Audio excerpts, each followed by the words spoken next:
What is going on, ladies and gentlemen? It's Rusher, and welcome back to another episode of Pixel Strike 3D In Depth. In today's episode, we'll be taking a look at the A180 submachine gun.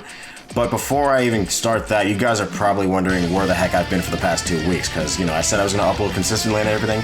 Long story short, school's back up, so I gotta put some time in on that. I gotta focus on that, and there's also work and everything, so I'm pretty much going to be busier than I was last year. Not to mention Splatoon 3 also dropped last week, so I've been playing the heck out of that.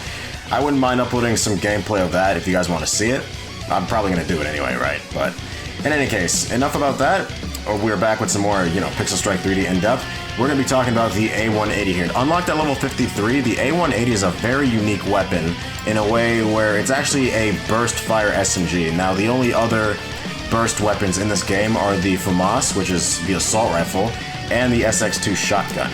With that being said, as a burst weapon, what does it do, right?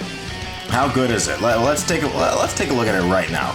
So we're gonna kick things off with the damage, as usual. Now this thing will do 22 damage stock, 24.2 with hollow points, and 19.8 versus Jug.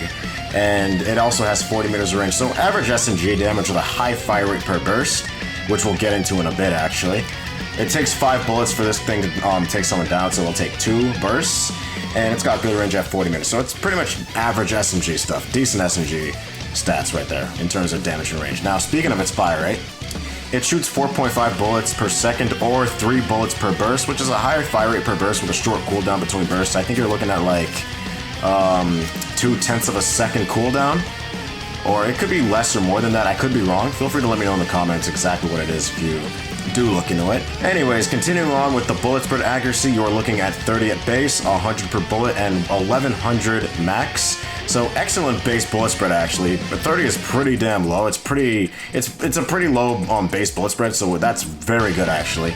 And then of course it's got good bullet spread gain with 100 per bullet. It's great at hip firing and works with steady aim, which is funny because it's a burst weapon, right? You wouldn't exactly be hip firing with a burst weapon, but it does excel at hip firing.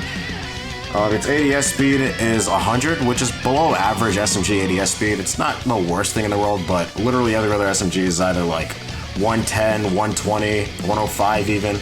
So below average, but not the worst.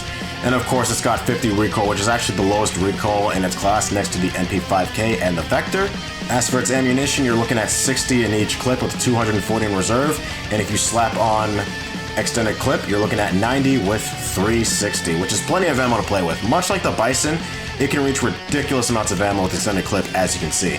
It's got a nice fast reload time of 1.5 seconds, so pretty damn quick actually. It reloads faster than you may think. Very good reload time, very good. You wouldn't think it would reload as fast because it's literally like a friggin' disc for a magazine, but it reloads in 1.5 seconds, so that's very good. Very good than like some of the other SMGs. Now usually this is where we go into the playstyle, but I'm gonna actually add one more stat, which is actually going to be switch time. Now 9.5.0 added weapon switch animations. Now this may not look like it, but it actually has quite a big effect on gameplay depending on the weapon you're using. So for example, if you're using like the MP7, you can switch to it in 0.4 seconds compared to something like an LMG. I mean, have you even seen how long it takes to switch to the M60 in this game? Ridiculous. But anyways, the switch time for the A180 will actually be 0.5 second. So it's a fast switch time, but it is the slowest out of the SMGs. Now I'm gonna leave up a list here of every single SMG switch time. I actually have to go through all the SMGs myself and see how fast all of them are at switching. Now the TMP is the fastest. Most of them are tied at 0.4 seconds, except for the TAC SMG and the A180, which are slightly slower, and then the P90 is just slightly faster. But yeah, that's the list right there. But now that we got the switch times out of the way finally, let's get on to the playstyle. Now, this is where things start getting a little tricky. It's an SMG, so you want to rush in on people and play aggressive, but at the same time, it's a burst fire weapon, so there's a good chance you could get outgunned by the other SMGs in this game. On the plus side, because it's a burst weapon, coupled by its 50 recoil and 60 ammo with no extended clip in it, it's a great mid-range weapon that could easily bring the pain if you're accurate enough. Its bullet spread is excellent, and even though it's a burst weapon, hip firing with this gun actually works really well. Unfortunately, like every other weapon in this game, this thing has its own share of weaknesses. For starters, its strength at being a burst weapon, which is good at mid-range, makes it annoying to use in close quarters because of the type of weapons you'll find yourself competing against. Like the P90, the MP5K, the shotguns, any weapon that excels in close range. Another big weakness is more of an aesthetic thing, but, well, just look at these god-awful iron sights. They're even worse than the TMPs. Like, good lord, dude. Terrible iron sights. Thankfully, this weapon's a great hipfire weapon, so you don't even need the iron sights. The minute you put a dot on this thing, however, or even an ACOG, it'll be far more consistent at actually hitting things if you can't handle the garbage iron sights. So if you find yourself aiming a lot with the A180, just get yourself an optic so then you can save yourself from having to use the flat as hell iron sights, because trust me, those things are not worth the stress. Moving on to the class setup, it'll actually depend on the attachments you would like to have. I'd highly recommend slapping on one of the two sights if you're even thinking of actually aiming with this weapon, as its flat iron sights, as I said, are just too unreliable in my opinion. Other than that, you're free to use whatever you want, since this gun is a little more flexible than you may think. Laser is great for its top tier bullet spread, gripper muzzle will lower your recoil some more, and a silencer will make hit and runs more consistent. Hollow points basically turns this thing into a pseudo shotgun in the sense as you'd only need one burst to the head to get the job done. But that's assuming all three of the bullets hit. Steady aim will buff its hipfire, Juggernaut will help you last longer in gunfights, Lightweight plus Ninja with the silencer is a great setup for flanks and hit and runs. Extended clip nets you a stupid amount of ammo, and quick draw is good if you got a sight equipped, so you'll get the gun up faster. Quite frankly, the rest of the class is up to you, but if you feel things may get too close, get yourself the MAC or a shotgun. And by MAC, I mean the auto pistol. Now, to give my final opinion on the A180, I was pleasantly surprised with this weapon's performance. Even though it's a burst weapon, which is a weakness in of its own self, it's also a good strength to have. Just make sure you've got a dot or an ACOG on the thing, as I do not recommend using the flat-ass iron sights.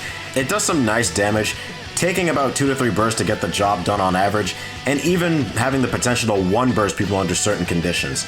It's got a deep ammo pool even without extended clip, so you won't have to reload as much as the other SMGs in this game. The fact that this is a burst SMG in general makes this thing stand out that much more, yet you don't see it often in many matches. Regardless, if you want a unique, underrated as hell sleeper weapon that can get the job done despite its weakness of getting outgunned by full autos at point blank, or having the slowest switch time of the SMGs, which by the way is still faster than several of the other weapons in this game, use the A180. You will not regret it. But anyways, that'll be it for this episode of Pixel Strike 3D In Depth. If you liked the commentary, be sure to drop a like, subscribe if you're not subscribed, tell a friend and tell another friend about this channel and all these videos I'm making. I plan on, having some Splatoon 3 gameplay up because I've been enjoying the hell out of that, so stay tuned for that. And we've just got one more SMG to cover before I can move on to other categories of weapons. So when I upload the Bison In Depth, I will have another poll. It'll be another versus poll basically, so I'll have like 2 assault rifles, 2 snipers, 2 pistols and everything like that. That'll be up for debate, and whichever one wins is the category I'll be sticking with next. Anyways, hope you guys enjoyed. Thank you so much for watching. It's Rusher. I'm out of here. Peace.